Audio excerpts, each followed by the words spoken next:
Hi friends, welcome to my channel. Good evening all. మనం ఈ వీడియోలో 7వ తరగతి సోషల్ సెమిస్టర్ 1 సెమిస్టర్ 2 మొత్తం కలిపి దాదాపుగా 100 ప్రశ్నలు అయితే ప్రిపేర్ చేయడం జరిగింది. ఈ వీడియో పూర్తి వరకు చూడండి. మీరు టెక్స్ట్ బుక్ కానీ చదవాల్సిన అవసరం లేకుండా ప్రశ్నలు తయారు చేయడం జరిగింది. కాబట్టి అలాగే చాలామంది చూస్తున్నారు కాబట్టి కానీ సబ్స్క్రైబ్ చేసుకోవట్లేదు. అలాగే చాలామంది లైక్ చేయట్లేదు. లైక్ చేయండి, తప్పకుండా వీడియో ఎక్కువ మందికి రీచ్ అవుతుంది. మరిన్ని వీడియోలు క్లాస్ వైజ్ అయితే చేయడం జరుగుతుంది. ఇప్పుడు 7th అయిపోతుంది కదా, రేపు ఒక 2-3 డేస్లో 8వ తరగతి జాగ్రఫీ అలా క్లాస్ వైజ్ చేస్తాము. కాబట్టి వీడియోని చివరి వరకు చూడండి. మీకు నచ్చితే మీ ఫ్రెండ్స్కి షేర్ చేయండి. ఓకేనా? లేట్ చేయకుండా వీడియోలోకి వెళ్ళిపోదాం. అలాగే విశ్వాన్ని అధ్యయనం చేసే శాస్త్రాన్ని ఆంగ్లంలో ఆస్ట్రానమీ అంటారు. అయితే రష్యన్ భాషలో ఏమంటారు అని అన్నాడు. Option 1 astrology, option 2 cosmology, option 3 geology, option 4 pedology. దీనికి సరైన సమాధానం ఏంటంటే ఆప్షన్ 2 అయితే సరైన సమాధానం అయితే అవుతుంది. అలాగే పెడాలజీ అంటే ఏంటంటే నేలలను అధ్యయనం చేసే శాస్త్రాన్ని పెడాలజీ అంటారు. ఓకేనా? అలాగే రెండవ ప్రశ్న, ఖగోళ శాస్త్రంలో టెలిస్కోప్ పరికరాన్ని కనుగొని శాస్త్రీయ పరిశోధనలు ప్రారంభించిన ఇటాలియన్ ఖగోళ శాస్త్రవేత్త ఎవరు? ఓకేనా? Option 1 Nicolaus Copernicus, Georges Lemaitre, Ptolemy, Galileo. Telescope పరికరాన్ని కనుగొన్నది ఎవరు? ఆ శాస్త్రవేత్త ఏ దేశానికి చెందినవాడు కానీ కవర్ అయిందనమాట. ఏ దేశానికి చెందినవాడు? ఇటాలియన్ దేశానికి అయితే చెందినవాడు. దీనికి సరైన సమాధానం ఏంటంటే గెలీలియో అయితే సరైన సమాధానం అయితే అవుతుంది. ఆప్షన్ 4 అయితే సరైన సమాధానం అయితే అవుతుంది. అలాగే మూడో ప్రశ్న, ప్రస్తుత విశ్వం 13.7 బిలియన్ సంవత్సరాల క్రితం ఒక చిన్న అణువు విస్ఫోటనం చెందడం వల్ల ఏర్పడిందని మహావిస్ఫోటన సిద్ధాంతాన్ని ప్రతిపాదించిన బెల్జియం ఖగోళ శాస్త్రవేత్త ఎవరు అన్నారు? ఓకేనా? Option 1 Galileo, option 2 Georges Lemaitre, option 3 Immanuel Kant, option 4 Ptolemy. దీనికి సరైన సమాధానం ఏంటంటే ఆప్షన్ 2 జార్జిస్ లైమేటర్ అయితే సరైన సమాధానం అయితే అవుతుంది. ఏ దేశస్థుడు? బెల్జియం దేశస్థుడు. అలాగే గెలీలియో ఇటాలియన్ దేశానికి చెందినవాడు. అలాగే 4వ ప్రశ్న చూద్దాం. ఖగోళ శాస్త్రవేత్తల ప్రకారం విశ్వము సెకండ్కి ఎన్ని కిలోమీటర్ల మేర విస్తరిస్తున్నది అన్నాడు? Option 1 50 kilometres, option 2 70 kilometres, option 3 60 kilometres, option 4 80 kilometres. దీనికి సరైన సమాధానం ఏంటంటే option 2 70 kilometres per second. 70 kilometres per సెకండ్కి వేగంతో విస్తరిస్తుంది అనమాట ఏంటి విశ్వం అనేది. అలాగే 5వ ప్రశ్నలోకి వెళ్ళిపోదాం. భూమి విశ్వానికి కేంద్రం. సూర్యుడు మరియు ఇతర ఖగోళ వస్తువులు భూమి చుట్టూ తిరుగుతాయి అని తెలిపే భూకేంద్ర సిద్ధాంతాన్ని ఇంగ్లీష్లో ఏమంటారంటే జియోసెంట్రిక్ థియరీ ప్రతిపాదించే ఈజిప్ట్ ఖగోళ శాస్త్రవేత్త ఎవరు అన్నారు? ఏ దేశస్థుడు? ఈజిప్ట్ దేశస్థుడు అంటే అతను. ఓకేనా? దీనికి సరైన సమాధానం ఏంటంటే ఆప్షన్ 4 టాలమీ అయితే సరైన సమాధానం అయితే అవుతుంది.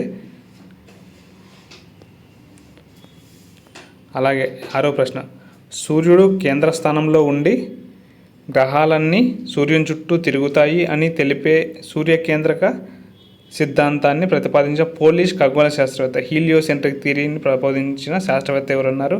Option 1 Immanuel Kant, option 2 Nicolas Copernicus, option 3 Galileo, option 4 Nicolas Copernicus. ఇక్కడ 2 సరైన సమానం అయితే నికోలస్ కోపర్నికస్ 2 దగ్గర పడింది ఆప్షన్లో. కాబట్టి ఆప్షన్ 4 కానీ సరైన సమానం అవుతుంది. ఆప్షన్ 2 కానీ సరైన సమానం అయితే అవుతుంది. అలాగే 7వ ప్రశ్న చూద్దాం. భూమధ్య రేఖ ప్రాంతంలో సగటున 155 సెంటీమీటర్ల వర్షపాతంలో ఉండే దట్టమైన భూమధ్య రేఖ అడవులను ఏమని పిలుస్తారు అన్నారు? దీనికి సరైన సమాధానం చూద్దాం. స్టెఫీలు, టైగా, సెల్వాలు, సవన్నాలు. దీనికి సరైన సమాధానం ఏంటంటే సెల్వాలు అయితే సరైన సమాధానం అయితే అవుతుంది. అలాగే 8వ ప్రశ్న, క్రింది వాటిలో సంచార పోషణ ప్రధాన జీవనోపాధి గల శీతోష్ణ స్థితి మండలం ఏదన్నాడు? 8వ ప్రశ్న. దీనికి సరైన సమాధానం ఏమో చూద్దాం.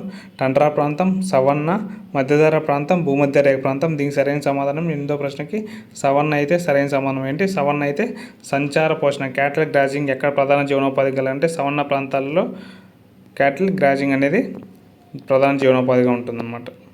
అలాగే 9వ ప్రశ్న, ప్రపంచంలో అతిపెద్ద సతత హరిత అరణ్యాలు కలిగిన ఫర్ వాణిజ్యానికి ఎంతో ప్రసిద్ధి చెందిన శీతోష్ణ స్థితి మండలం ఏదన్నారు? ఆప్షన్ 1 టైగా, ఆప్షన్ 2 మధ్యధర శీతోష్ణ స్థితి, ఆప్షన్ 3 స్టెప్పీలు, ఆప్షన్ 4 టండ్రా. దీనికి సరైన సమానం ఏంటంటే ఆప్షన్ 1 టైగా అయితే సరైన సమానం అవుతుంది. ఏంటి టైగా అయితే సరైన సమానం అయితే అవుతుంది. అలాగే 10వ ప్రశ్న, ఇండియన్ స్టేట్ ఫారెస్ట్ రిపోర్టు ప్రకారం భారతదేశం మొత్తం భూభాగంలో అడవులు మరియు చెట్ల విస్తీర్ణం ఎంత శాతం కలదు అన్నారు. Option 1 21.34%, option 2 24.56%, option 3 33.33%, option 4 22.94%. దీనికి సరైన సమాధానం ఏంటంటే 10వ ప్రశ్నకి 24.56 అయితే సరైన సమాధానం అయితే అవుతుంది. అలాగే ఈ అడవులు అనేది మైదానాల్లో ఎంత శాతం ఉంటాయంటే 20% అయితే ఉంటాయి, గుర్తుపెట్టుకోవాలి. ఎంత శాతం? 20% అయితే ఉంటాయి, గుర్తుపెట్టుకోవాలి మైదాన ప్రాంతాల్లో. అలాగే 11వ ప్రశ్న, ఆంధ్రప్రదేశ్లోని పూర్వపు జిల్లాల ప్రకారం అత్యధిక అటవీ విస్తీర్ణం గల జిల్లా మరియు సాంద్రత రీత్యా మొదటి స్థానంలో గల జిల్లాలు ఏవి అన్నాడు. ఓకేనా, సాంద్రత రీత్యా అత్యధిక అటవీ విస్తీర్ణం గల జిల్లా మరియు సాంద్రత రీత్యా మొదటి స్థానంలో గల జిల్లాలు ఏవి అన్నాడు. ఓకే, దీనికి సరైన సమాధానం చూద్దాం. Option 1 YSR Kadapa, Visakhapatnam, option 2 Chittoor, Visakhapatnam, option 2 YSR, option 3 YSR Kadapa, Krishna, option 4 Visakhapatnam, Krishna. దీనికి సరైన సమాధానం ఏంటంటే అత్యధిక విస్తీర్ణం గల జిల్లా ఏంటంటే కడప, అత్యధిక సాంద్రతలో మొదటి స్థానంలో జిల్లా అయితే విశాఖపట్నం. దీనికి సరైన సమాధానం ఆప్షన్ 1 అయితే సరైన సమాధానం అయితే అవుతుంది. అలాగే 12వ ప్రశ్న, కడప జిల్లాలోని శ్రీ లంక మల్లేశ్వర అభయారణ్యంలో మాత్రమే నివసించి IUCN అరుదైన జీవిగా నోటిఫై చేయబడిన పక్షి ఏది అన్నారు. ఒకనా పాలపెట్ట, బట్టమేక పెట్ట, కలివికోడి, నెమలి. దీనికి సరైన సమాధానం ఏంటంటే కలివికోడి. ఎక్కడుంటే శ్రీ లంక మల్లేశ్వర అభయారణ్యం అనేది ఎక్కడ ఉంటుంది? కడప జిల్లాలో ఉంటుంది. ఓకేనా, ఇక్కడ చూడండి 2 ప్రశ్నలు కవర్ అవుతాయి. చూడండి, ఒక్కొక్క క్వశ్చన్లో 2 ప్రశ్నలు కవర్ అవుతాయి. ఎక్కడ ఉంటుంది? కలివికోడి అనేది ఇక్కడ అరుదైన పక్షిగా నోటిఫై చేశారనమాట. అలాగే సాంప్రదాయ అటవీ నివాస వర్గాల హక్కులకు చట్టపరమైన గుర్తింపునిస్తూ భారత ప్రభుత్వం అటవీ హక్కుల చట్టాన్ని ఎప్పుడు ఆమోదించిందన్నారు. ఓకేనా, ఆప్షన్ చూద్దాం. 1952 జూలై, 2006 డిసెంబర్, 1988 అక్టోబర్, 1980 నవంబర్. దీనికి సరైన సమాధానం ఏంటంటే 13వ ప్రశ్న ఆప్షన్ 2 2006 డిసెంబర్ అయితే సరైన సమాధానం అయితే అవుతుంది. అలాగే 14వ ప్రశ్న, భూటాన్ దేశంతో సరిహద్దు పంచుకొని రాష్ట్రం అన్నారు. ఏమేమో పంచుకో చూద్దాం. అరుణాచల్ ప్రదేశ్, సిక్కిం, పశ్చిమ బెంగాల్, మిజోరాం. దీనికి సరైన సమాధానం ఏంటంటే ఆప్షన్ 4 మిజోరాం అయితే సరైన సమాధానం అయితే అవుతుంది. అలాగే 15వ ప్రశ్న, క్రింది వాణిలో అశోకుని బృహత్ శిలాశాసనం ఉన్న ప్రదేశంని గుర్తించండి అని. ఇక్కడ ఏంటి? అశోకుని బృహత్ శిలాశాసనం ఉన్న ప్రదేశంని గుర్తించండి అన్నారు. ఓకేనా, ఆప్షన్స్లోకి వెళ్ళిపోదాం. అమరావతి, కౌశంబి, ఎర్రగుడి, లుంబిని. దీనికి సరైన సమాధానం ఏంటంటే 15వ ప్రశ్నకు సరైన సమాధానం ఆప్షన్ 3 ఎర్రగుడి అయితే సరైన సమాధానం అయితే అవుతుంది. అలాగే 16వ ప్రశ్నలోకి వెళ్ళిపోదాం. పటంలోని వివరాలను చదవడానికి లేదా అర్థం చేసుకోవడానికి ఉపకరించే అంశాలు లేదా చిహ్నాలు కలిగి ఉండే పట్టిక. పటంలోని వివరాలను చదవడానికి లేదా అర్థం చేసుకోవడానికి ఉపకరించే అంశాలు లేదా చిహ్నాలు కలిగి ఉండే పట్టిక అన్నారు. ఓకేనా, ఆప్షన్లోకి వెళ్ళిపోదాం. శీర్షిక, నమూనా పట్టిక, లెజెండ్ పట్టిక, సాంప్రదాయ చిహ్నాల పట్టిక. దీనికి 16వ ప్రశ్నకు సరైన సమాధానం ఏంటంటే ఆప్షన్ 3 లెజెండ్ పట్టిక అయితే సరైన సమాధానం అయితే అవుతుంది. అలాగే 16వ ప్రశ్న, ఇటుపక్క ఏమిచ్చారంటే రంగులు ఇచ్చినారు, ఇటుపక్క దానికి సరిపోయేవి ఏమున్నాయో ఇచ్చన్నారు. ఇక్కడ చూస్తే లేత నీలం దేనికి సరిపోతుందంటే నీలం. తర్వాత B5 ఇక్కడ ఉంది చూడండి, కొండలు. అలాగే C1 తెలుపు వచ్చి ఖనిజాలు, లేత ఎరుపు అనేది బంజరు భూములు అన్నమాట. ఏకి వచ్చి 2, Bకి వచ్చి 5, Cకి వచ్చి 1, Dకి వచ్చి 4. ఎక్కడున్నాయో చూద్దాం. 2514 ఎక్కడ ఉంది చూద్దాం. 2514 ఎక్కడ ఉందంటే ఆప్షన్ 4లో ఉంది. దీనికి సరైన సమాధానం ఏంటంటే ఆప్షన్ 4 అయితే సరైన సమాధానం. ఈ రంగులు అనేవి ఎక్కువసారి రిపీట్ చేసి కరెక్ట్గా గుర్తుపెట్టుకుంటేనే గుర్తుంటాయి, లేకపోతే గుర్తున్న మర్చిపోయే అవకాశం ఉంటుంది. కాబట్టి ఆ కలర్కి వాడి మ్యాచ్ అయ్యేవి ఇస్తారు కాబట్టి జాగ్రత్తగా గుర్తుపెట్టుకోవాల్సి ఉంటుంది. తప్పకుండా ప్రశ్న వచ్చే అవకాశం అయితే ఉంటుంది. అలాగే 18వ ప్రశ్న, నేపాల్తో సరిహద్దు పంచుకునే రాష్ట్రం కానిది అన్నారు. హిమాచల్ ప్రదేశ్, ఉత్తరప్రదేశ్, సిక్కిం, బీహార్. దీనికి సరైన సమాధానం ఏంటంటే 18వ ప్రశ్నకి ఆప్షన్ 1 హిమాచల్ ప్రదేశ్ అయితే సరైన సమాధానం అయితే అవుతుంది. అలాగే 19వ ప్రశ్న చూద్దాం. ఢిల్లీ సుల్తాన్ల కాలంలో హిందూ వాస్తు శైలి నిర్మాణాలు అభివృద్ధి చెందాయి. అలాగే బి ఢిల్లీ సుల్తాన్ల కాలంలో హిందూ వాస్తు శైలిలోని అలంకారాల స్థానంలో రేఖాగణిత ఆకారాలు, క్యాలిగ్రఫీ మొదలైనవి వచ్చి చేరాయి. సి కుతుబ్ మీనార్ ఇల్టుట్మిష్ కుతుబుద్దీన్ ఐబక్ అంకితం ఇచ్చారు. కుతుబ్ మీనార్ను ఇల్టుట్మిష్ కుతుబుద్దీన్ ఐబక్ అంకితం ఇచ్చారు. అలాగే కువత్ ఉల్ ఇస్లాంను కుతుబుద్దీన్ ఐబక్ నిర్మించున్నాడు. ఓకేనా. పై 4 వాక్యాలలో సరైన వాక్యాన్ని గుర్తించమన్నాడు. ఇందులో సరైన వాక్యం ఏంటంటే 19వ ప్రశ్నలో సరైన వాక్యం ఆప్షన్ 2. ఢిల్లీ సుల్తాన్ల కాలంలో హిందూ వాస్తుశైలి అలంకారాల స్థానంలో రేఖాగణిత ఆకారాలు, క్యాలిగ్రఫీ వచ్చి చేరాయి. దీనికి సరైన సమాధానం ఏంటంటే ఆప్షన్ బి అయితే సరైన సమాధానం. అలాగే 20వ ప్రశ్న, క్రింది ఏ రాజు కాలంలో నకిలీ నాణేలకు వ్యతిరేకంగా సరైన జాగ్రత్తలు తీసుకోక ప్రజలు కూడా తమ ఇళ్లలో నాణేలను ముద్రలను ప్రారంభించారు అన్నారు. ఏంటి ఒకటి ఢిల్లీ సుల్తాన్ల కాలంలో ఏం చేశారంటే ప్రజలు కానీ ఇంట్లో నకిలీ నాణేలను ముద్రించడం మొదలు పెట్టారనమాట. అది ఏ రాజు కాలంలో అని అడుగుతున్నారు. ఆప్షన్లోకి వెళ్ళిపోదాం. ఇబ్రహీం లోడి, అల్లావుద్దీన్ ఖిల్జీ, మహమ్మద్ బిన్ తుగ్లక్, బాల్బన్. దీనికి సరైన సమాధానం ఏంటంటే మహమ్మద్ బిన్ తుగ్లక్ కాలంలో ప్రజలు ఇళ్లలో నకిలీ నాణేలను ముద్రించడం అయితే స్టార్ట్ చేస్తారనమాట. అలాగే 21వ ప్రశ్న, సైనిక అవసరాల కోసం బానిసలను కొనుగోలు చేసే బందగాన్ పద్ధతిని ప్రవేశపెట్టినవారు. అలాగే బందగాన్ పద్ధతిని ప్రవేశపెట్టిన వాళ్ళు ఎవరిని అడుగుతున్నాడు. ఓకేనా. అల్లావుద్దీన్ ఖిల్జీ, బాల్బన్, ఇల్టుట్మిష్, ఖిజర్ ఖాన్. దీనికి సరైన సమాధానం ఏంటంటే ఇల్టుట్మిష్ అయితే సరైన సమాధానం. ఏంటి ఇల్టుట్మిష్ అయితే సరైన సమాధానం అయితే అవుతుంది. అలాగే 22వ ప్రశ్న, ఆల్-బెరూని మహమ్మద్ గోరీ చేత ఆదరించబడ్డ ప్రముఖ పర్షియన్ పండితుడు. టూటిఐ హింద్ అని ఆల్-బెరూనిని పిలుస్తారు. ఓకేనా. వ్యాపార సంస్కరణలు అల్లావుద్దీన్ ఖిల్జీ ప్రవేశపెట్టారు. అల్లావుద్దీన్ ఖిల్జీ కాలంలో ప్రవేశపెట్టారు. ఇక్తాదార్ పదవి వారసత్వంగా వస్తుంది. ఓకేనా. పై వాక్యాల్లో సరైన దాన్ని గుర్తించమన్నాడు. 22వ ప్రశ్న, దీనికి సరైన సమాధానం ఏంటంటే ఆప్షన్ సి. వ్యాపార సంస్కరణలు అలాగే మార్కెట్ సంస్కరణలు అలాగే గుర్రాలకు ముద్ర వేయించడం ఎవరు ప్రవేశపెట్టారంటే అల్లావుద్దీన్ ఖిల్జీ ప్రవేశపెడతారనమాట. దీనికి సరైన సమాధానం ఏంటంటే ఆప్షన్ సి అయితే సరైన సమాధానం. ఏంటి ఆప్షన్ సి అయితే సరైన సమాధానం. సుల్తాన్లకు వ్యతిరేకంగా ఉన్న ప్రభువులను అణచివేయడానికి చిహల్గనీ వ్యవస్థను ప్రారంభించిన ఢిల్లీ సుల్తాన్. ఏంటంటే సుల్తాన్లకు వ్యతిరేకంగా ఉన్న ప్రభువులను అణచివేయడానికి చిహల్గనీ వ్యవస్థను ప్రారంభించిన ఢిల్లీ సుల్తాన్ అన్నాడు. ఆప్షన్ ఇబ్రహీం లోడి, ఇల్టుట్మిష్, ముబారక్ షా, అల్లావుద్దీన్ ఖిల్జీ. దీనికి సరైన సమాధానం ఏంటంటే ఇల్టుట్మిష్ అయితే సరైన సమాధానం అయితే అవుతుంది. 24వ ప్రశ్న, సయ్యద్ వంశంలో చివరి పాలకుడు అన్నారు. ఏంటి సయ్యద్ వంశంలో చివరి పాలకుడు అన్నాడు. ముబారక్ షా, ఆలం షా, ఖిజర్ ఖాన్, బహలాల్. దీనికి సరైన సమాధానం ఏంటంటే ఆప్షన్ 2. ఆలం షా అయితే చివరి పాలకుడు. ఏ వంశంలో? సయ్యద్ వంశంలో. అలాగే 25వ ప్రశ్న, అల్లావుద్దీన్ ఖిల్జీకి సంబంధించి సరికాని వాక్యాన్ని గుర్తించండి అన్నారు. అల్లావుద్దీన్ 1316వ సంవత్సరంలో మరణించాడు. దక్షిణ భారతదేశాన్ని జయించడానికి బాజీ మొయినుద్దీన్ సైన్యాన్ని పంపించాడు. అలాగే మార్కెట్ సంస్కరణలో భాగంగా వస్తువుల ధరలను క్రమబద్ధీకరించాడు. అలాగే ఆప్షన్ 4, నాణ్యమైన గుర్రాల స్థానంలో సమర్థత లేని గుర్రాలు బదిలీ కాకుండా వాటిపై ముద్ర వేసే పద్ధతిని ప్రవేశపెట్టాడు. ఓకే. దీనికి సరైన సమాధానం ఏంటంటే 25వ ప్రశ్నకు ఆప్షన్ 2. దక్షిణ భారతదేశాన్ని జయించడానికి బాజీ మొయినుద్దీన్ సైన్యాన్ని పంపించాడు. ఓకేనా. దీనికి సరికాని సమాధానం అన్నాడు కాబట్టి ఆప్షన్ 2 అయితే సరైన సమాధానం. అలాగే 26వ ప్రశ్న, పశ్చిమ చాళుక్యులు హిందూ, జైన మతాలతో పాటు బౌద్ధ మతంను కూడా ఆదరించారు. అలాగే ఆప్షన్ బి, రన్నడు అను కవి ప్రసిద్ధ కన్నడ కవి, యాదవుల కాలంలో ప్రసిద్ధి చెందిన ఆస్థాన కవి. అలాగే యాదవులు ఢిల్లీ సుల్తాన్ల దండయాత్రల కారణంగా వీరు తమ పాలనను కోల్పోయారు.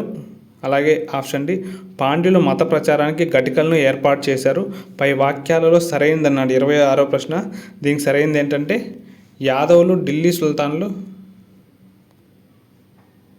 ఆప్షన్ 3, యాదవులు ఢిల్లీ సుల్తాన్ దండయాత్రల కారణంగా వీరు తమ పాలనను కోల్పోయారు అన్నాడు. దీనికి ఏంటంటే సరైన సమాధానం ఆప్షన్ సి అయితే సరైన సమాధానం అవుతుంది. ఏంటి ఆప్షన్ సి అయితే సరైన సమాధానం అవుతుంది. Option C.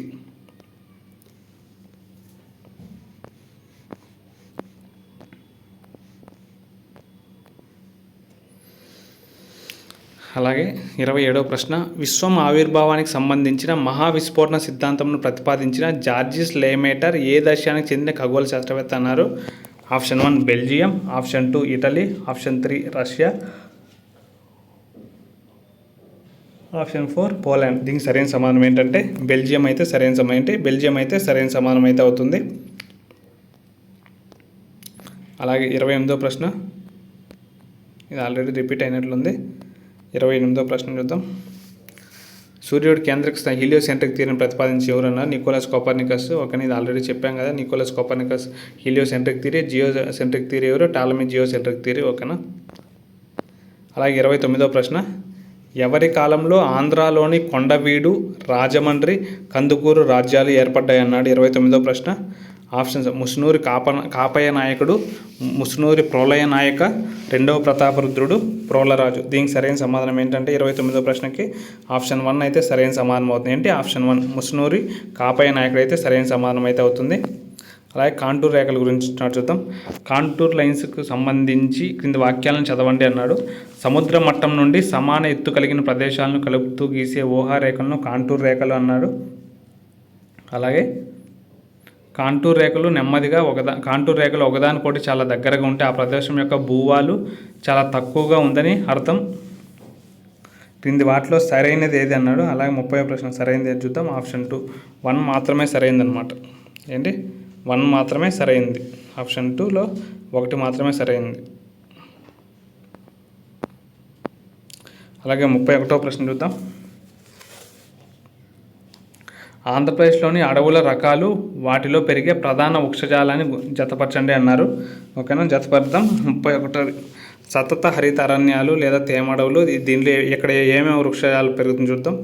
ఆప్షన్ ఈ మహాగని, ఎబోని, రోజ్వుడ్ అయితే ఇక్కడ పెరుగుతాయి. 1వ దానికి ఏంటంటే ఈ.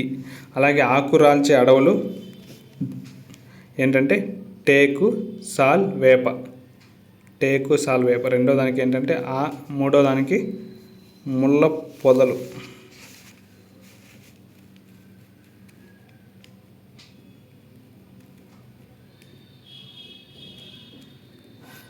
3వ దానికి చూడండి ముళ్ళపొద అడవులు, అకేషియా, తుమ్మ, బ్రహ్మజమ్ముడు.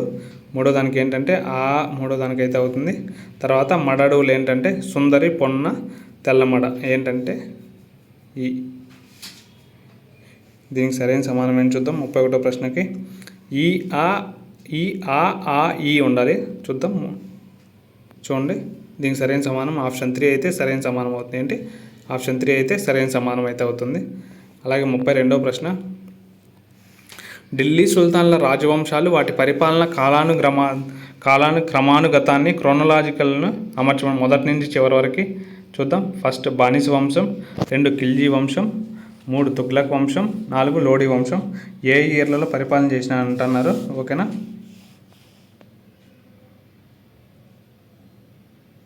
చూద్దాం. 32వ ప్రశ్న, బానిస వంశం ఎప్పుడంటే మొట్టమొదటిగా బానిస వంశం ఉంటుంది. బానిస వంశం 1206 నుంచి 1290 వరకు. దీనికి సరైన సమాధానం 1 దానికి ఏంటంటే ఈ అయితే అవుతుంది. అలాగే తర్వాత బానిస ఖిల్జీ వంశం 1290 నుంచి 1320 వరకు. దీనికి ఏమవుతుందంటే అయితే అవుతుంది. అలాగే తుగ్లక్ వంశం 1320 నుంచి 1414 వరకు. 3వ దానికి ఏమవుతుందంటే ఈ అవుతుంది.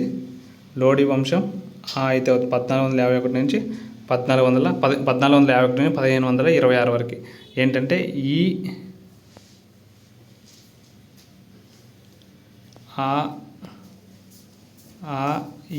అయితే ఉండాలన్నమాట. సరైన సమానం ఏంటో చూద్దాం. 32వ దానికి ఆప్షన్ 4. మొదటి దానికి ఈ, 2వ దానికి 3వ దానికి ఈ, 4వ దానికి అయితే సరైన సమానం అయితే అవుతుంది. ఆప్షన్ 4 అయితే సరైన సమానం అవుతుంది. ఇలాంటి ఇయర్స్ అవి వచ్చినప్పుడు జాగ్రత్తగా గుర్తుపెట్టుకోవాలి.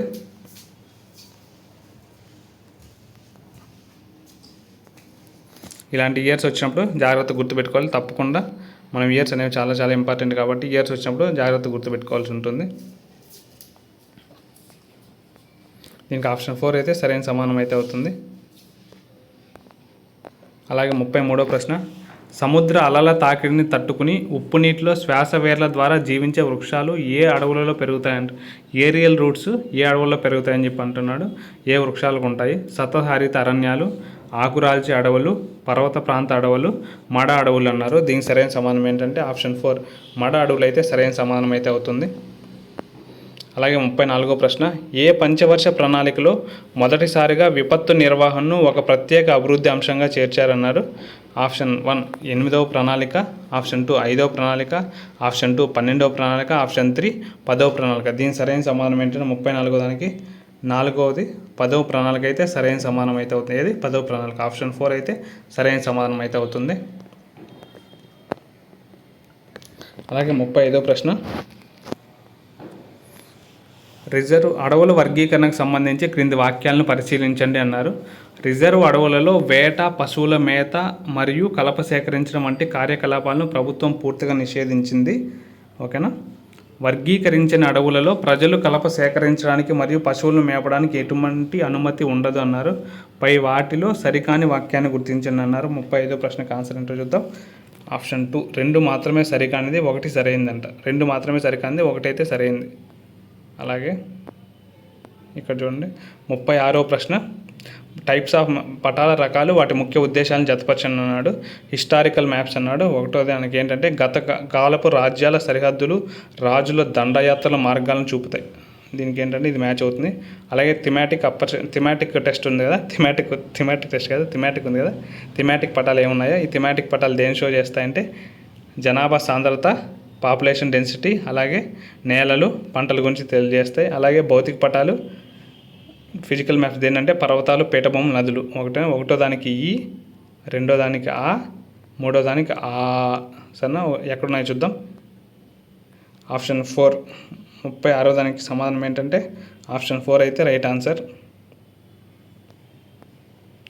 ఆప్షన్ 4 సరైన సమాధానం అయితే అవుతుంది. అలాగే 37వ ప్రశ్నకి, వాతావరణ పొరలు, వాటి ముఖ్య లక్షణాలను జతపరచండి అన్నారు. ట్రోపో ఆవరణం, స్ట్రాటో, మెసో ఆవరణం ఇచ్చినారు. దేనితో మ్యాచ్ అవుతాయి చూద్దాం. 1వ దానికి ట్రోపో ఆవరణం ఎక్కడ ఉంటుందంటే వాతావరణ మార్పులైన వర్షాలు, తుఫాన్లన్నీ ఇక్కడే సంభవిస్తాయి. ఇక్కడ ట్రోపోస్పియర్లు అయితే సంభవిస్తాయి. 1వ దానికి ఏంటంటే 1వ దానికి ఆ కాదు, 1వ దానికి. అలాగే 2వది స్ట్రాటో ఆవరణం ఓజోన్ పొరను కలిగి ఉండి విమానాల ప్రయాణానికి అనుకూలంగా ఉంటుంది. అలాగే 3వది మెసో ఆవరణం, ఉల్కలు ఈ పొరలోకి రాగానే ఘర్షణ వల్ల కాలిపోతాయి. 1వ దానికి ఏంటంటే ఈ, 2 ఆ, 3 ఆ, ఈ ఆ. ఓకేనా. దీనికి కానీ పైన దానికి వచ్చి ఈ ఆ అనే వచ్చాయి. దీనికి సరైన సమానం ఏంటంటే ఆప్షన్ 1 అయితే సరైన సమానం అయితే అవుతుంది. అలాగే 38వ ప్రశ్న చూద్దాం. కాకతీయులు నాటి ప్రసిద్ధ చారిత్రక ఆధారాలు, గ్రంథాలు, వాటి రచయితలను జతపరచండి అన్నాడు. ఇటుపక్క ఆ గ్రంథాలు పేర్లు ఇచ్చినారు. నృత్య రత్నావళి, ప్రతాపరుద్ర యశోభూషణం, నీతిసారం అనేది ఇచ్చినారు. ఓకే చూద్దాం. నృత్య రత్నావళి రాసింది అయితే జయాబ్ సేనాని, ఇది కరెక్టే. ప్రతాపరుద్ర యశోభూషణం విద్యానాథుడు, నీతిసారము రుద్రదేవుడు. ఓకేనా. మొదటి దానికి సేమ్ అన్నీ కరెక్ట్గానే ఉన్నాయి. ఈ దీనికి సరైన సమానం ఏంటంటే ఆప్షన్ 1 అయితే సరైన సమానం అయితే అవుతుంది. అలాగే 39వ ప్రశ్న, దట్టమైన భూమధ్య రేఖ ప్రాంత సతత హరిత అరణ్యాలను అమెజాన్ బేసిన్లో ఏమని పిలుస్తారు? ఆప్షన్ 1 సెల్వాలు, ఆప్షన్ 2 టైగాలు, ఆప్షన్ 3 స్టెప్పీలు, ఆప్షన్ 4 సవన్నా. దీనికి సరైన సమానం ఏంటంటే ఆప్షన్ 1 31 సెల్వాలు అయితే సరైన సమానం అయితే అవుతుంది. అలాగే రాతితో మలిచిన ఏనుగులు మరియు డోలరైట్ శిలలతో నిర్మించిన ఏకశిలా నంది విగ్రహం ఈ ఆలయం యొక్క ప్రధాన ఆకర్షణ అయితే అన్నారు. 1000 స్తంభాల గుడి, రామప్ప గుడి, లేపాక్షి, హనుమకొండ. దీనికి సరైన సమానం ఏంటంటే 1000 స్తంభాల గుడి అయితే సరైన సమానం. 1000 స్తంభాల గుడి అయితే సరైన సమానం అయితే అవుతుంది.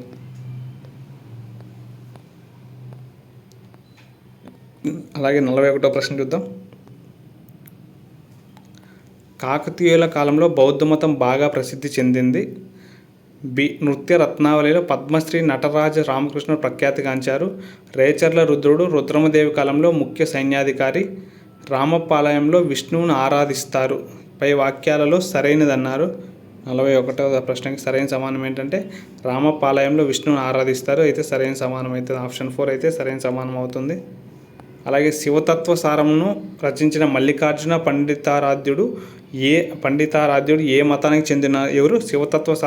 శివతత్వ సారం రచించిన మల్లికార్జున పండితారాధ్యుడు ఏ మతానికి చెందినవారు అన్నారు. 42వ ప్రశ్న ఆప్షన్ 2 వీరశైవ మతానికైతే చెందిన అతను. ఏ మతానికి? వీరశైవ మతానికైతే చెందిన అతను. దీనికి సరైన సమాధానం ఆప్షన్ 2. 43వ ప్రశ్న గోదావరి ప్రాంతం నుండి మొదలుకొని చెంగల్పట్టు వరకు మరియు యలగందల నుంచి సముద్రం వరకు విశాల సామ్రాజ్యాన్ని విస్తరించిన కాకతీయ రాజు అన్నారు. ఆప్షన్ 1 రుద్రదేవుడు, ఆప్షన్ 2 గణపతి దేవుడు, ఆప్షన్ 3 రెండో ప్రతాపరుద్రుడు, ఆప్షన్ 4 ప్రోలరాజు. దీనికి సరైన సమానం ఏంటంటే గణపతి దేవుడు అయితే సరైన సమాధానం. ఆప్షన్ 2 అయితే సరైన సమానం అయితే అవుతుంది. అలాగే 44వ ప్రశ్న క్రింది వాణిలో రుద్రమదేవి గురించి సరికానిది అన్నారు. యాదవులు, ఆప్షన్ 1 యాదవులు, చోళులు, పాండ్యులు రుద్రమదేవి పాలనను వ్యతిరేకించారు. ఆప్షన్ 2 పాండ్యరాజైన మహాదేవుడు రుద్రమదేవి కాలంలో కాకతీయ రాజ్యంపై దాడి చేశాడు. అలాగే ఆప్షన్ 3 అంబదేవునిపై దాడి చేసి త్రిపురాంతకంలో స్వాధీనం చేసుకున్నారు. ఆప్షన్ 4 నిడదవోలు పాలకుని వివాహం చేసుకున్నారు. దీంట్లో సరికాని సమాధానం ఏంటంటే 44వ ప్రశ్నలో ఆప్షన్ 2 పాండ్యరాజైన మహాదేవుడు రుద్రమదేవి కాలంలో కాకతీయ రాజ్యంపై దాడి చేశాడన్నారు. కానీ ఇది తప్పండి. అలాగే క్రింది వాణిలో గణపతి దేవుని గురించి సరికానిది. మోటుపల్లి అభయ శాసనాన్ని జారీ చేశాడు. తన కుమార్తెలు మరియు సోదరీమణుల వివాహం ఢిల్లీ సుల్తాన్ రాజులతో వివాహం జరిపించి తన సామ్రాజ్యాన్ని బలపరుచుకున్నాడు. ఇతనికి మహామండలేశ్వర బిరుదు కలదు. అలాగే 4th ఆప్షన్ పెద్ద మొత్తంలో అటవీ భూములను సాగులోకి తెచ్చాడన్నారు. ఇతని గురించి సరికానిది ఏంటంటే ఆప్షన్ 2 తన కుమార్తెలు మరియు సోదరీమణుల వివాహం ఢిల్లీ సుల్తాన్ రాజులతో వివాహం జరిపించలేదు ఇతను. ఓకే, దీనికి సరైన సమానం ఆప్షన్ 2 అయితే సరైన సమానం అయితే అవుతుంది.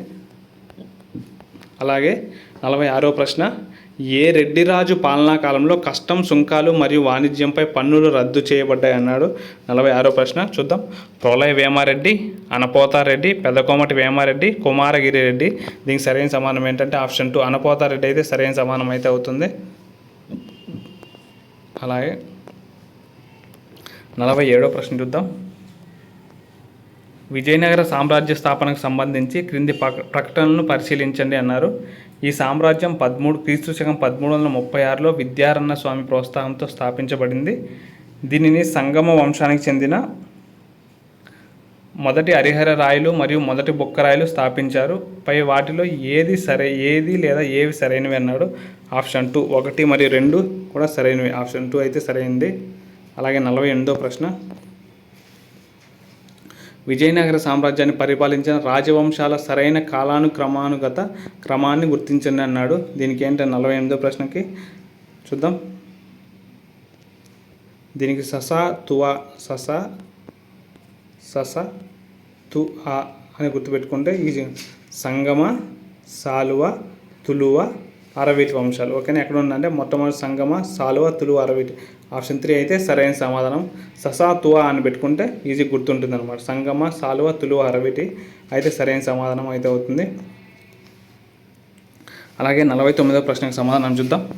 ఇటుపక్క కవులు రచయితలు ఇచ్చినాడు, ఇటుపక్క గ్రంథాలు ఇచ్చినారు. ఇటుపక్క చూస్తే గంగాదేవి, అలసాని పెద్దన, శ్రీకృష్ణదేవరాయలు ఇచ్చినారు. ఓకేనా, మ్యాచ్ చేద్దాం. గంగాదేవి మధురా విజయం ఒకటో దానికి ఏంటంటే C, Allasani Peddana Manucharitra 2 B, Srikrishnadevarayalu Amuktamalyada CBA. CBA ఎక్కడుందంటే ఆప్షన్ 1లో అయితే సిబిఏ ఉంది. ఆప్షన్ 1లో సిబిఏ ఉంది. కరెక్ట్ సమాధానం ఏంటంటే ఆప్షన్ 1. అలాగే 50వ ప్రశ్న విజయనగర కాలం నాటి రాజకీయ పరిపాలనా విభాగాలను గరిష్ట స్థాయి నుండి కనిష్ట స్థాయికి చిన్నదికి పెద్దదాని నుంచి చిన్నదానికి వరుస క్రమంలో అమర్చమన్నాడు. ఓకే చూద్దాం. ఫస్ట్ ఏంటంటే మండలాలు ఉంటాయి, తర్వాత నాడులు ఉంటాయి, తర్వాత స్థలాలు ఉంటాయి, తర్వాత గ్రామాలు ఉంటాయి. దీనికి సరైన సమాధానం ఏంటంటే 50వ ప్రశ్నకి ఆప్షన్ 4 మండలాలు, నాడులు, స్థలాలు, గ్రామాలు. ఆప్షన్ 4 అయితే సరైన సమానం అయితే అవుతుంది. అలాగే 51వ ప్రశ్న విజయనగర రాజులు మరియు బహమనీ సుల్తాన్ల మధ్య సుదీర్ఘకాల సంఘర్షణలకు దారితీసిన ప్రధాన వివాదాస్పద ప్రాంతం ఏది అన్నారు. ఓకేనా, ఆప్షన్లోకి వెళ్ళిపోదాం. రాయచూరు దోఆబ్, ఇది ఎక్కడ ఉంటుంది? కృష్ణా మరియు తుంగభద్ర నదుల మధ్య ప్రాంతం ఇది. అలాగే మదురై ప్రాంతం ఆప్షన్ 2. ఆప్షన్ 3 కళింగ సరిహద్దులు. ఆప్షన్ 4 కొండవీడి దుర్గం. దీనికి సరైన సమానం ఏంటంటే రాయచూరు దోఆబ్ అయితే సరైన సమానం అయితే అవుతుంది. అలాగే 52వ ప్రశ్న చూద్దాం. శ్రీకృష్ణదేవరాయల పరిపాలనకు సంబంధించి క్రింది వాటిలో సరికాని ప్రకటనను గుర్తించండి అన్నారు. అతనికి ఆంధ్ర భోజుడు అనే బిరుదు ఉంది. ఆప్షన్ 2 అతడు విజయనగర సామ్రాజ్యంలో సాలువ వంశానికి చెందినవాడు. ఆప్షన్ 3 అతని ఆస్థానంలో అష్టదిగ్గజములని 8 మంది ప్రముఖ కవులు ఉండేవారు. అలాగే ఆప్షన్ 4 అతని తల్లి నాగలాంబ జ్ఞాపకార్థం నాగలాపురం అనే కొత్త నగరాన్ని నిర్మించున్నాడు. దీనికి తప్పుగా ఉన్నది ఏంటంటే ఆప్షన్ 2 అతను విజయనగర సామ్రాజ్యంలోని సాలువ వంశానికి చెందాడు, తులువు వంశానికి అయితే చెందాడు కాబట్టి ఇది తప్పుగా అయితే ఉంది. ఓకేనా, ఆప్షన్ 2 అయితే సరైన సమాధానం. అలాగే 53వ ప్రశ్న, విజయనగరం నాటి ఆర్థిక వ్యవస్థకు సంబంధించి క్రింది ప్రకటనలు పరిశీలించండి అన్నారు. అలాగే చూద్దాం. విజయనగర సామ్రాజ్యంలో ప్రధాన బంగారు నాణాన్ని వరాహ అని పిలిచేవారు. అలాగే రెండవది, సాధారణంగా వ్యవసాయ ఉత్పత్తిలో 6వ వంతు భాగం భూమి శిస్తుగా నిర్ణయించబడింది అన్నారు. వాటిలో ఏవి సరైనవి అన్నారు. 53వ ప్రశ్న చూద్దాం. 1 మరియు 2 ఏంటి? 1 మరియు 2 అయితే సరైన సమానం. ఆప్షన్ 4 అయితే సరైన సమానం అయితే అవుతుంది.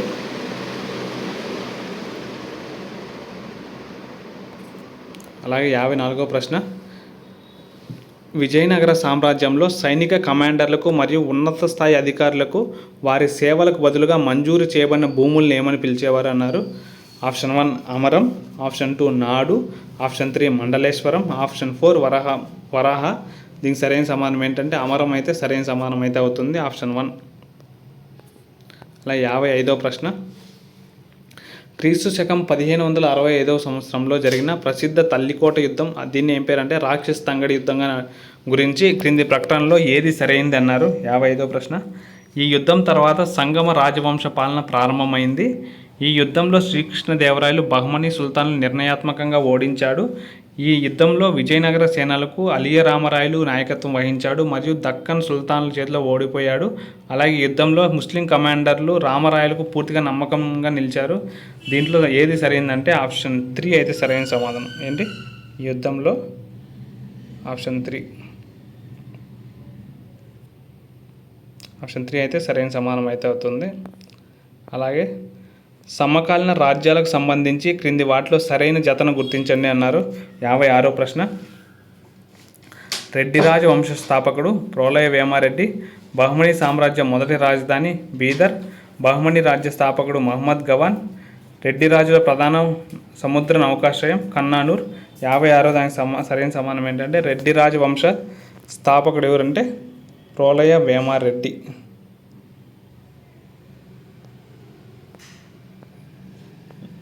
అలాగే మొఘల్ సామ్రాజ్య స్థాపనకు సంబంధించి క్రింది ప్రకటనలను పరిశీలించి సరైన వాటిని ఎంచుకోండి అన్నారు.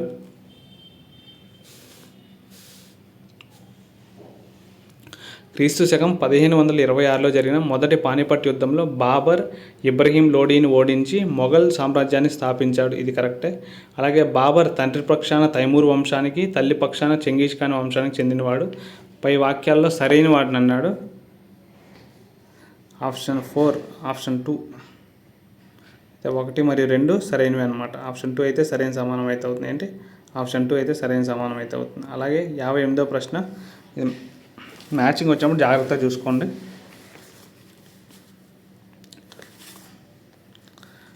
హుమయూన్ సమాధి, బులందా దర్వాజా, తాజ్మహల్, మోతీ మసీద్ అని ఇచ్చినారు. 58లో ఏ వచ్చి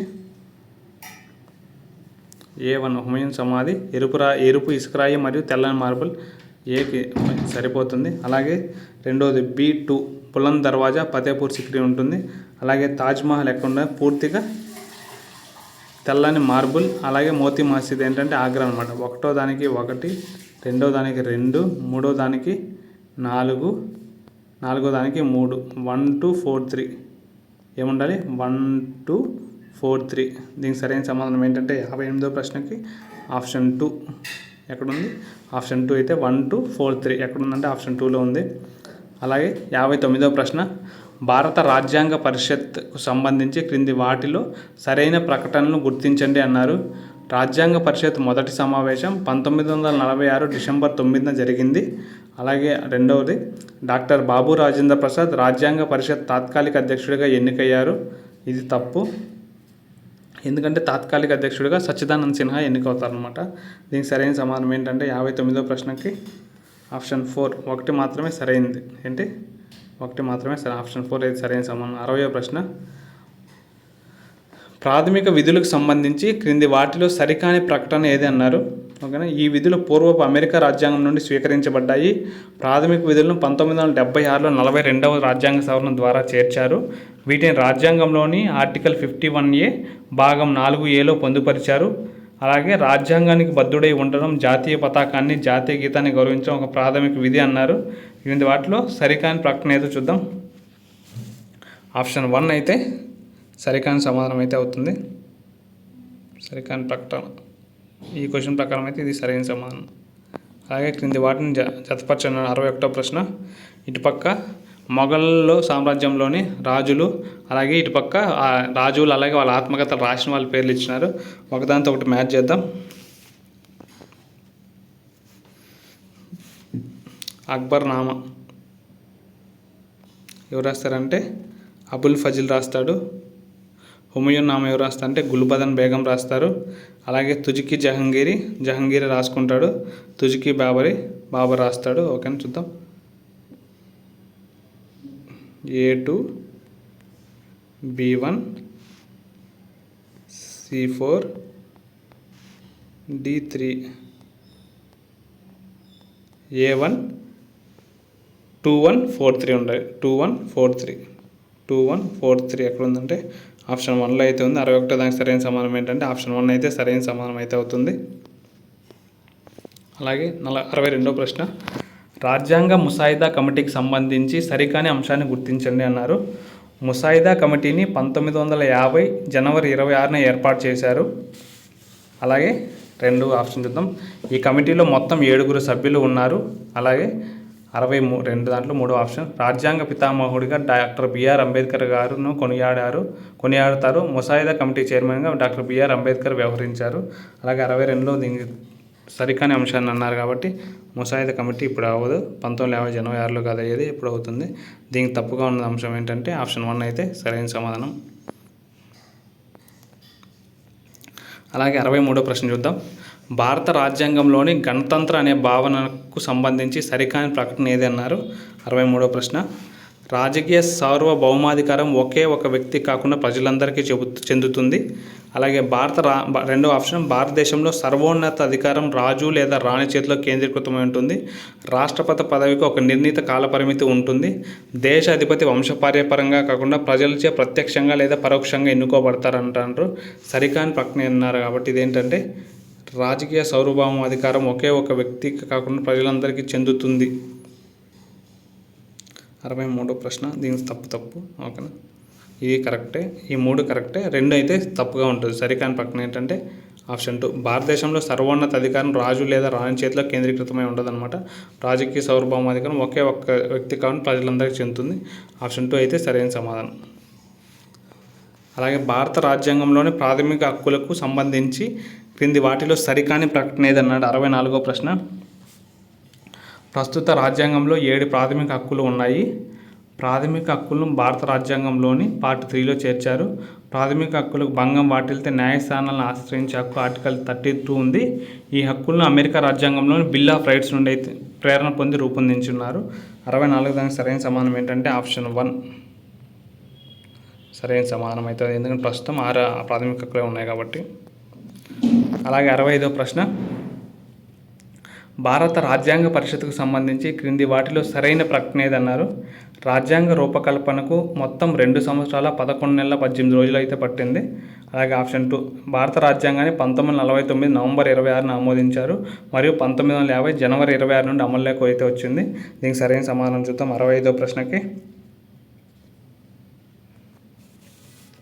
ఆప్షన్ 4, 1 మరియు 2 సరైనవే. ఆప్షన్ 4 అయితే సరైన సమానం అయితే అవుతుంది. అలాగే 66వ ప్రశ్న మ్యాచింగ్ ఇచ్చారు, చూద్దాం. ఇటుపక్క భారత రాజ్యాంగంలోని భావనలు ఇచ్చారు, అవి స్వీకరించిన దేశాలు అయితే ఇచ్చినారు. 66వ ప్రశ్న, ఆదేశిక సూత్రాలు ఎక్కడి నుంచి తీసుకోవడం జరిగిందంటే ఐర్లాండ్ నుంచి అయితే తీసుకోవడం జరిగింది. ఎక్కడి నుంచి? ఐర్లాండ్ నుంచి అయితే తీసుకోవడం జరిగింది. పార్లమెంటరీ విధానం ఎక్కడి నుంచి అంటే బ్రిటన్ నుంచి తీసుకోవడం జరిగింది. అలాగే ప్రాథమిక హక్కులు ఎక్కడి నుంచి అంటే అమెరికా నుంచి. అలాగే ఫెడరేషన్ సమాఖ్య విధానం ఎక్కడి నుంచి అంటే కెనడా నుంచి. అలాగే చూద్దాం. ఒకటో ఏంటంటే ఏకి వచ్చి 2, బీకి వచ్చి 1, సికి వచ్చి 4, డికి వచ్చి 3, 2143 అనమాట. ఏంటి 2143 66వ ప్రశ్న. దీనికి సరైన సమాధానం ఎక్కడుందంటే ఆప్షన్ 2లో ఉంది.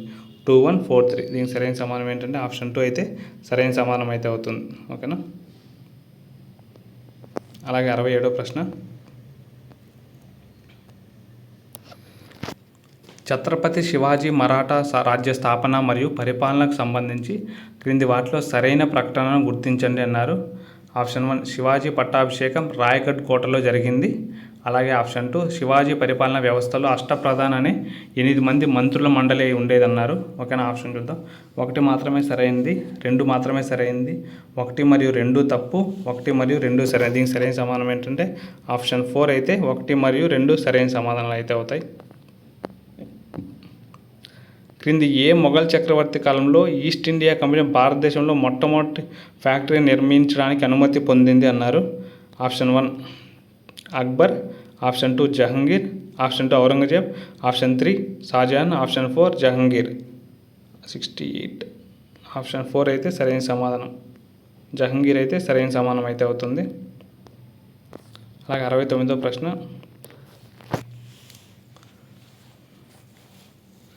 రాజ్యాంగ పరిషత్కు సంబంధించి క్రింది వాటిలో సరికాని ప్రకటన అన్నారు. రాజ్యాంగ పరిషత్లోని ముసాయిదా కమిటీ చైర్మన్గా జవహర్లాల్ నెహ్రూ వ్యవహరించారు. రాజ్యాంగ పరిషత్ మొదటి సమావేశం 1946 డిసెంబర్ 9న జరిగింది. రాజ్యాంగ పరిషత్ అధ్యక్షుడిగా డాక్టర్ బాబు రాజేంద్ర ప్రసాద్ ఎన్నికయ్యారు.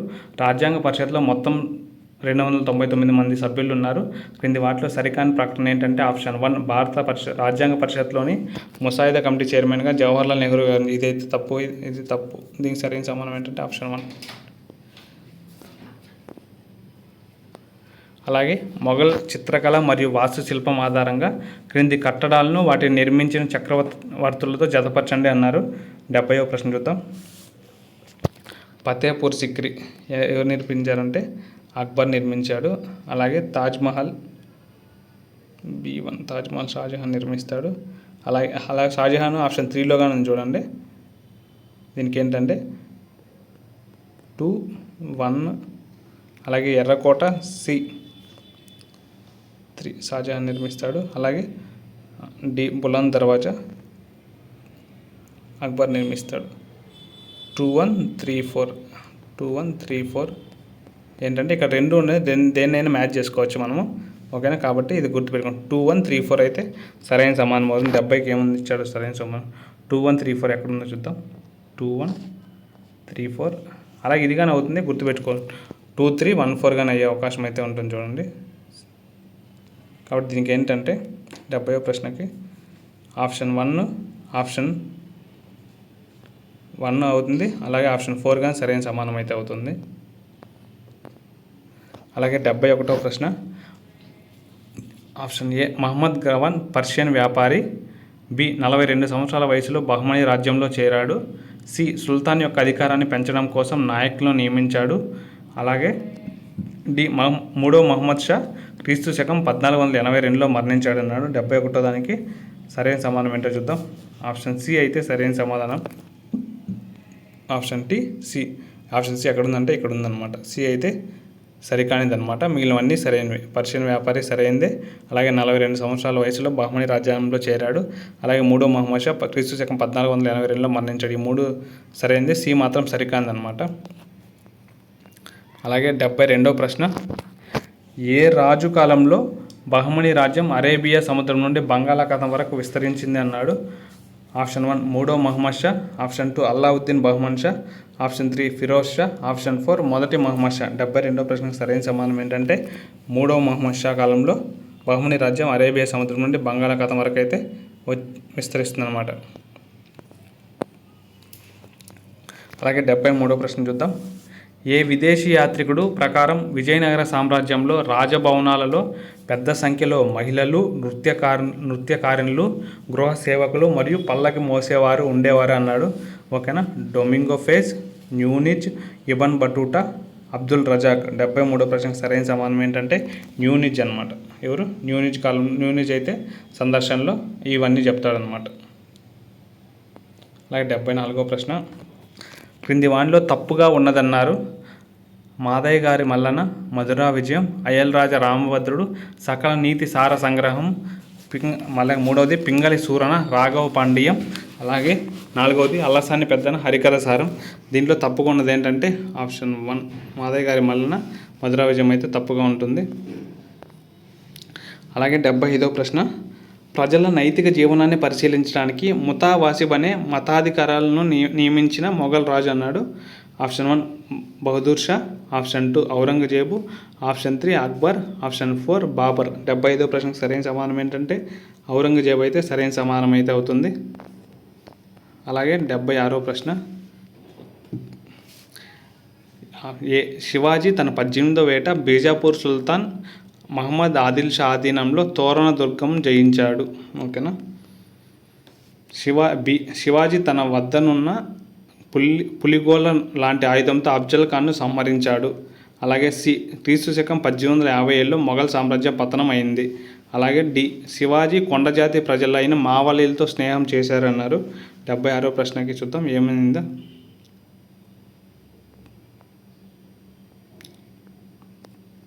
దీనికి సరైన సమానం ఏంటంటే ఆప్షన్ 1. ఇక్కడ క్వశ్చన్ తప్పు ఉంది, సరైనది సరికాంది అయితే అడగలేదు కాబట్టి, కానీ దీనికి ఆన్సర్ అయితే 1 ఇచ్చున్నారు. 1 అంటే ఏంటంటే ఏ అయితే సరైన సమానంగా ఇచ్చున్నారు. ఓకేనా, ఇది ఒకసారి చూసుకోండి. 76వ ప్రశ్న. 77వ ప్రశ్న చూద్దాం. క్రింది వాటిలో తప్పుగా ఉన్నది. వాక్యానవిస్ అంతరంగిక మంత్రి, సచివ్ కార్యదర్శి, పండితరావు మత ప్రచారకుడు, సుమంత్ విదేశీ మంత్రి. 77 దానికి సరైన సమాధానం ఏంటంటే తప్పుగా ఉన్నది ఏంటంటే పండితరావు మత ప్రచారకుడు అని ఉంది. ఇది తప్పు అయితే ఇది తప్పుగా ఉండేది. వీళ్ళు 3 కరెక్టే కాబట్టి ఈ ప్రశ్నకు సరైన సమాధానం ఆప్షన్ 3 అయితే అవుతుంది. అలాగే 78వ ప్రశ్న, ఖ్వాజా మొయినుద్దీన్ చిస్తి భారతదేశాన్ని ఏ సంవత్సరంలో సందర్శించారన్నారు. క్రీస్తు శకం 1147, క్రీస్తు శకం 1143, క్రీస్తు శకం 1194, క్రీస్తు శకం 1192.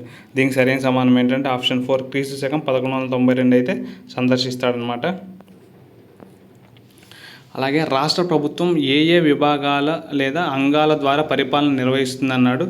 79వ ప్రశ్న, కేవలం ముఖ్యమంత్రి మరియు గవర్నర్, రాష్ట్రపతి, ప్రధానమంత్రి, సుప్రీంకోర్టు, శాసన నిర్మాణ శాఖ, కార్యనిర్వాహక శాఖ, న్యాయశాఖ, కేంద్ర ప్రభుత్వం, స్థానిక ప్రభుత్వం, మున్సిపాలిటీ. దీనికి సరైన సమానం ఏంటంటే ఆప్షన్ 3 శాసన నిర్మాణ శాఖ, కార్యనిర్వాహక, న్యాయశాఖ అయితే ద్వారా పరిపాలన అయితే నిర్వహిస్తుంది అనమాట. అలాగే 80వ ప్రశ్న, గవర్నర్ పదవీ కాలం సాధారణంగా ఎన్ని సంవత్సరాలు ఉంటుంది. 6 సంవత్సరాలు, 3 సంవత్సరాలు, 5 సంవత్సరాలు, పరిమితి లేదు. దీనికి సరైన సమానం ఏంటంటే ఆప్షన్ 3 5 సంవత్సరాలు అయితే ఉంటుంది. అలాగే 81వ ప్రశ్న, రాజ్యాంగంలోని ఏ ఆర్టికల్ ప్రకారం ఒకే వ్యక్తిని 2 లేదా అంతకంటే ఎక్కువ రాష్ట్రాలకు గవర్నర్గా నియమించవచ్చు అన్నారు. 81వ ప్రశ్న. దీనికి చూద్దాం సరైన సమానం ఏంటో. Article 171, article 153, article 158 sub class 3A, article 163 sub class 1. దీనికి సరైన సమానం ఏంటంటే ఆప్షన్ 3 అయితే సరైన సమానం అవుతుంది. 158(3) అయితే సరైన సమానం అయితే అవుతుంది. అలాగే 82వ ప్రశ్న చూద్దాం. శాసనసభ్యునిగా పోటీ చేయడానికి మరియు ఓటు వేయడానికి కనీస వయసు ఎంత అన్నాడు. కనీస వయసు వరుసగా ఉన్నాడు చూడండి. శాసనసభ్యునిగా పోటీ చేయడానికి ఎంత వయసు ఉండాలి, ఓటు వేయడానికి ఎంత కనీస వయసు ఉండాలని అడుగున్నారు. ఓకేనా, ఆప్షన్స్లోకి వెళ్ళిపోదాం. 25 సంవత్సరాలు మరియు 18 సంవత్సరాలు, 21 సంవత్సరాలు మరియు 18 సంవత్సరాలు, 25 సంవత్సరాలు మరియు 21 సంవత్సరాలు, 30 సంవత్సరాలు మరియు 21 సంవత్సరాలు. ఈ ప్రశ్నకు సమాధానం మీరే కామెంట్ చేయండి. ఓకేనా, ఎక్కడంటే శాసనసభ్యునిగా పోటీ చేయడానికి ఎంత వయసు ఉండాలి, ఓటు వేయడానికి ఎంత వయసు ఉండాలని అడుగున్నారు. కాబట్టి ఈ ప్రశ్నకు సమాధానం మీరే అయితే చేయండి. ఎన్నికల తర్వాత ఏ ఒక్క పార్టీకి సంపూర్ణ మెజారిటీ రానప్పుడు 2 లేదా అంతకంటే ఎక్కువ పార్టీలు కలిసి ఏర్పాటు చేసే ప్రభుత్వాన్ని ఏమంటారు అన్నారు. ఓకేనా, సంకీర్ణ ప్రభుత్వం, ఏకపార్టీ ప్రభుత్వం, రాష్ట్రపతి పాలన, స్థానిక ప్రభుత్వం. దీనికి సరైన సమాధానం ఏంటంటే సంకీర్ణ ప్రభుత్వం అయితే సరైన సమాధానం అయితే అవుతుంది. మన ఆంధ్రప్రదేశ్లో కానీ సంకీర్ణ ప్రభుత్వం ఉంది కాబట్టి గుర్తుంచుకోగలరు. అలాగే 84వ ప్రశ్న, శాసన మండలి సభ్యుని పదవీ కాలం ఎన్ని సంవత్సరాలు మరియు ఇందులో ప్రతి 2 ఏళ్లకు ఒకసారి ఎంత వంతు సభ్యులు పదవీ విరమణ చేస్తారన్నారు. ఓకేనా. ఆప్షన్ 1 6 సంవత్సరాల పదవీ కాలం 1/4 వంతు సభ్యులు విరమణ చేస్తారన్నారు, పదవి విరమణ చేస్తారన్నారు. అలాగే 5 సంవత్సరాల పదవీ కాలం 1/2 వంతు సభ్యులు పదవి విరమణ చేస్తారన్నారు. 6 సంవత్సరాల పదవీ కాలం 1/3 వంతు సభ్యులు పదవి విరమణ చేస్తారన్నారు. 4 సంవత్సరాల పదవీ కాలం అందరు సభ్యులు అన్నారు. కానీ దీనికి సరైన సమానం ఏంటంటే ఆప్షన్ 3 6 సంవత్సరాల పదవీ కాలం 1/3 వంతు సభ్యులు పదవి విరమణ అయితే చేస్తారు. అలాగే 85వ ప్రశ్నలోకి వెళ్ళిపోదాం. ఆంధ్రప్రదేశ్ రాష్ట్ర శాసనసభ మరియు శాసన మండలిలో ఉన్న మొత్తం సభ్యుల సంఖ్య వరుసగా ఎంత అన్నది దీనికి సరైన సమానం అయితే మీరే కామెంట్ చేయండి. చాలా ఈజీ ప్రశ్న. అలాగే 86వ ప్రశ్న చూద్దాం. రాష్ట్రంలో ప్రవేశపెట్టే ఆర్థిక బిల్లును ఎవరి ముందస్తు అనుమతితో మాత్రమే శాసనసభలో ప్రవేశపెట్టాలన్నారు. ఆప్షన్ 1 గవర్నర్, ఆప్షన్ 2 హైకోర్టు ప్రధాన న్యాయమూర్తి, option 2 speaker, option 3 speaker, option 4 ముఖ్యమంత్రి. దీనికి సరైన సమానం ఏంటంటే గవర్నర్ అయితే సరైన సమానం అయితే అవుతుంది. అలాగే 87వ ప్రశ్న చూద్దాం. రాష్ట్ర ప్రభుత్వంలో వాస్తవ కార్యనిర్వహణాధికారి రియల్ హెడ్ అని ఎవరినంటారన్నారు. ఆప్షన్ 1 జిల్లా collector, option 2 governor, option 3 high court ప్రధాన న్యాయమూర్తి, ఆప్షన్ 4 ముఖ్యమంత్రి. దీనికి సరైన సమానం ఏంటంటే ముఖ్యమంత్రి అయితే సరైన సమానం అయితే అవుతుంది. అలాగే 88వ ప్రశ్న. హైకోర్టు ప్రధాన న్యాయమూర్తిని ఎవరు నియమిస్తారు మరియు వారు ఏ వయసు వచ్చే వరకు పదవిలో కొనసాగుతారన్నారు. ఓకేనా. ఎవరు నియమిస్తారు చూద్దాం, ఎవరు నియమిస్తారు, ఎంత వయసు ఉంటుందో. ఆప్షన్లోకి వెళ్ళిపోదాం. భారత రాష్ట్రపతి 62 సంవత్సరాలు, రాష్ట్ర గవర్నర్ 65 సంవత్సరాలు, ముఖ్యమంత్రి 60 సంవత్సరాలు, ప్రధానమంత్రి 62 సంవత్సరాలు. దీనికి సరైన సమానం ఏంటంటే హైకోర్టు ప్రధాన న్యాయమూర్తి ఎవరు నియమిస్తారు, భారత రాష్ట్రపతి నియమిస్తాడు. వీరి యొక్క పదవి వయసు ఎంతంటే పదవి విరమణ వయసు 62 సంవత్సరాలు అయితే 62 సంవత్సరాలు. ఓకేనా. మండల స్థాయిలో ముఖ్య పరిపాలన కార్యనిర్వహణాధికారిగా ఉంటూ భూ రికార్డుల నిర్వహణ, రెవెన్యూ వసూలు చూసేది ఎవరు. ఆప్షన్ 1 మున్సిపల్ కమిషనర్, ఆప్షన్ 2 గ్రామ రెవెన్యూ అధికారి, ఆప్షన్ 3 రెవెన్యూ డివిజనల్ అధికారి, ఆప్షన్ 4 తహసీల్దార్. దీనికి సరైన సమానం ఏంటంటే తహసీల్దార్ అయితే సరైన సమానం అయితే అవుతుంది. అలాగే 90వ ప్రశ్న. కోర్టులలో పెండింగ్లో ఉన్న వివాదాలను స్నేహపూర్వకంగా రాజీ ద్వారా పరిష్కరించుకోవడానికి ఏర్పడిన ప్రజా న్యాయస్థానాన్ని ఏమంటారు అన్నారు. Option 1 subordinate court, option 2 high court, option 3 Lok Adalat, option 4 tribunal. దీనికి సరైన సమానం ఏంటంటే లోక్ అదాలత్ అయితే సరైన సమానం అయితే అవుతుంది, లోక్ అదాలత్. అలాగే ట్రాఫిక్ సిగ్నల్స్లో ఉండే 3 రంగుల లైట్లు ఎరుపు, ఆరెంజ్, ఆకుపచ్చ వరుసగా వేటిని సూచిస్తాయన్నాడు. 91వ ప్రశ్న. సిద్ధంగా ఉండటం, వెళ్ళడం, ఆగడం, సిద్ధంగా ఉండటం, వెళ్ళడం. అలాగే ఆప్షన్ 3 వెళ్ళడం, ఆగడం, సిద్ధంగా ఉండడం. ఆప్షన్ 4 వేగాన్ని పెంచడం, తగ్గించడం, ఆపడం. దీనికి సరైన సమానం ఏంటంటే ఆగడం, సిద్ధంగా ఉండడం, వెళ్ళడం అయితే సరైన సమానం అయితే అవుతుంది. అలాగే 92వ ప్రశ్న చూద్దాం. చిన్నపిల్లలు సురక్షితంగా రోడ్డు దాటడానికి ఆచరించవలసిన పద్ధతిని క్రెబ్ డ్రిల్లోని సరైన క్రమం ఏదన్నారు. ఓకేనా. ఆప్షన్ 1 ఎడమ చూడాలి, నేరుగా వెళ్ళాలి, కాలిబాటపై ఆగాలి. ఆప్షన్ 2 రోడ్డుపై పరిగెత్తాలి, కుడివైపు చూడాలి, ఎడమవైపు చూడాలి అన్నారు. అలాగే ఆప్షన్ 3 కాలిబాట అంచున ఆగాలి, కుడివైపు చూడాలి, ఎడమవైపు చూడాలి, మళ్ళీ కుడివైపు చూడాలి, తర్వాత నేరుగా నడవాలన్నమాట. నేరుగా నడవాలి. ఫస్ట్ అక్కడ కాలిబాట దగ్గర నించోవాలి, తర్వాత కుడివైపు చూడాలి, తర్వాత ఎడమవైపు చూడాలి, తర్వాత మళ్ళీ కుడివైపు చూడాలి, నేరుగా నడవాలి. దీనికి సరైన సమానం ఏంటంటే ఆప్షన్ 3 అయితే సరైన సమానం అయితే అవుతుంది. అలాగే మద్యం తాగి వాహనాలు నడిపేవారిని గుర్తించడానికి పోలీసులు ఉపయోగించే పరికరం అన్నారు. ఎవరైతే డ్రంక్ అండ్ డ్రైవ్ చేస్తారో వాళ్ళని పట్టుకోవడానికి పోలీసులు ఏ పరికరాన్ని ఉపయోగిస్తారు అంటున్నారు. అలాగే దీనికి ఏంటంటే చూద్దాం ఆప్షన్స్. Cardiogram, breath analyser, speed gun camera, barometer. దీనికి సరైన సమానం ఏంటంటే బ్రీత్ అనలైజర్ అయితే సరైన సమానం అయితే అవుతుంది. 93 ఆప్షన్ 2 అయితే సరైన సమానం అయితే అవుతుంది. అలాగే 94వ ప్రశ్న. భారతదేశంలోని మోటార్ వాహనాలు, సాధారణ మరియు రవాణా వాహనాలు నడపడానికి కనీస వయోపరిమితి అన్నారు. ఓకేనా. 16 సంవత్సరాలు, 18 సంవత్సరాలు, 18 సంవత్సరాలు మరియు 25 సంవత్సరాలు, 21 సంవత్సరాలు మరియు 30 సంవత్సరాలు, 18 సంవత్సరాలు మరియు 21 సంవత్సరాలు. దీనికి సరైన సమాధానం ఏంటంటే మోటార్ వాహనాలు నడపడానికి 18 సంవత్సరాలు ఉండాలి. అలాగే రవాణా వాహనాలు నడపడానికి 25 సంవత్సరాలు అయితే అవసరం అన్నమాట. అలాగే 95వ ప్రశ్న. భారతదేశంలో రహదారి భద్రతా వారోత్సవాలు ప్రతి సంవత్సరం ఏ నెలలో నిర్వహిస్తారు అన్నారు. రోడ్ సేఫ్టీ వీక్ ఎప్పుడు అంటే జనవరి నెలలో నిర్వహిస్తారనమాట. ఎప్పుడు జనవరి నెలలో. 95వ ప్రశ్నకు సరైన సమాధానం ఏంటంటే ఆప్షన్ 4 అయితే సరైన సమాధానం. అలాగే 96వ ప్రశ్న. కొనుగోలుదారులు అమ్మకందారులు ఒకరినొకరు భౌతికంగా కలవకుండా అంతర్జాలం ద్వారా వస్తువును కొనే వేదికను ఏమంటారు అన్నారు. ఆప్షన్ 1 వారాంతపు సంత, ఆప్షన్ 2 భౌతిక మార్కెట్, ఆప్షన్ 3 ఈ మార్కెట్, ఆప్షన్ 4 పొరుగు దుకాణం. దీనికి సరైన సమానం ఏంటంటే ఈ మార్కెట్ అయితే సరైన సమానం అయితే అవుతుంది. అలాగే 97వ ప్రశ్న చూద్దాం. ఆంధ్రప్రదేశ్ ప్రభుత్వం రైతుల ప్రయోజనాల కోసం మధ్యవర్తుల దోపిడీని నివారించడానికి జనవరి 1999లో ప్రారంభించిన మార్కెట్ ఏది అన్నారు. 1 super market, 2 shopping complex, 3 Rythu Bazar, option 4 wholesale market. దీనికి సరైన సమానం ఏంటంటే రైతు బజార్ అయితే సరైన సమానం అయితే అవుతుంది. ఎప్పుడు స్టార్ట్ చేశారంటే మన ఆంధ్రప్రదేశ్ ప్రభుత్వం జనవరి 1999లో ప్రారంభించింది. అలాగే జమ్మూ కాశ్మీర్లోని శ్రీనగర్లో గల దాల్ సరస్సులో పడవలపై జరిగే ప్రసిద్ధ మార్కెట్ని ఏమంటారు మరియు ఆ పడవలను స్థానికంగా ఏమని పిలుస్తారన్నారు. ఓకే చూద్దాం. తేలియాడే మార్కెట్, షికార, వారాంతపు సంత, పడవ, సంచార మార్కెట్, లారీ. ఆప్షన్ 4 చూద్దాం. ఈ మార్కెట్ ఇంటర్నెట్. దీనికి సరైన సమానం ఏంటంటే తేలియాడే మార్కెట్, షికార అయితే సరైన సమానం అయితే అవుతుంది. అలాగే 99వ ప్రశ్న. భారతదేశంలో కొత్తగా ప్రవేశపెట్టిన వినియోగదారుల రక్షణ చట్టం కన్జ్యూమర్ ప్రొటెక్షన్ యాక్ట్ ఏ సంవత్సరంలో ఆమోదించబడింది అన్నారు. 1986లో, 2014లో, 2022లో, అలాగే 2019లో. దీనికి సరైన సమాధానం ఏంటంటే 2019లో. అలాగే లాస్ట్ ప్రశ్న. 100 ప్రశ్నలు అయితే ఎక్స్ప్లెయిన్ చేయడం జరిగింది. రేపు కానీ 8th క్లాస్ ఎక్స్ప్లెయిన్ చేయడం జరుగుతుంది. ఓకేనా. వీడియో చివరి వరకు చూసిన వాళ్ళు థ్యాంక్ యూ సో మచ్. అలాగే 100వ ప్రశ్న చూద్దాం. భారతదేశంలో ప్రతి సంవత్సరం జాతీయ వినియోగదారుల దినోత్సవంను ఏ రోజున జరుపుకుంటారు. నేషనల్ కన్జ్యూమర్ డేని ఏ రోజున జరుపుకుంటారని అయితే అడుగుతున్నాడు. ఓకేనా. ఆప్షన్స్ అయితే ఆగస్టు 15, డిసెంబర్ 24, జనవరి 26, మార్చి 8. దీనికి సరైన సమానం ఏంటంటే డిసెంబర్ 24 అయితే సరైన సమాధానం అయితే అవుతుంది. ఓకేనా. ఇప్పటివరకు ఆపకుండా ఎండ్ వరకు చూసిన వాళ్ళు థ్యాంక్ యూ సో మచ్. మీకు ఈ వీడియో నచ్చినట్లయితే మీ ఫ్రెండ్స్కి షేర్ చేయండి. ఓకేనా. Thank you so much.